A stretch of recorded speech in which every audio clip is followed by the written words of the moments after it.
Доследни на традицијата исклучиво за Василица да се става срекната паричка во василичарскиот бурек, традиционалните прилепчани и годинава на платото под градскиот сад заедно го направи адетот.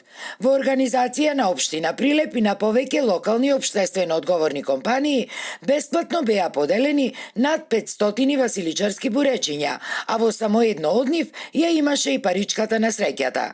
Паричката на среќниот добитник, освен среќа во новата година, ќе му донесе и пригодни подароци од локалната самоуправа, која пак оваа манифестација започна да ја организира пред 2 години. И одбележуваме Стара нова година по јулијанскиот календар, кое што за православните христијани навистина е од големо значење.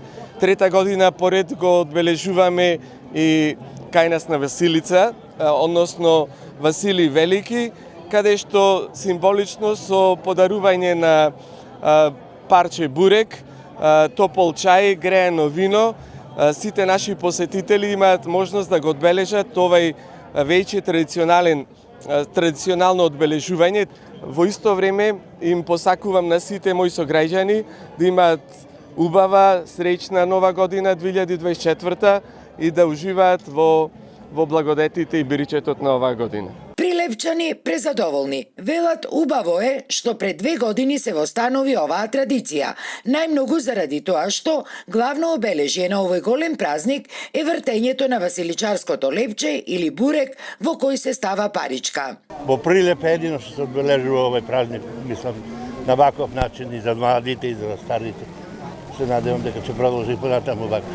Задоволни утре за ручек, свечено, а и другарите друштвено се збираме, вечер, среќна паричка и дома ќе се бира. И во секој случај убава традиција, убаво поминуваме. Направив 50 буречина и по луѓе немоćни ќе му ги однесам, што лежа дома. Од тие не може да си меса, јас лично од мој раце ќе месам со 11.000 пензија што ја земам. За многу години Василица. Да се пани кај мене парето. Да се пани кај мене парите. Парето. Како се викаш ти паднало до сега парито? Да. Колку пати ти има паднато? 5 пати. Оси среќа? Да. Нема прилепско семејство во кое не се врти бурек, па од тука и идејата на локалните власти во 2022 година овој настан да го направат јавен со намера да прерасне во традиционален.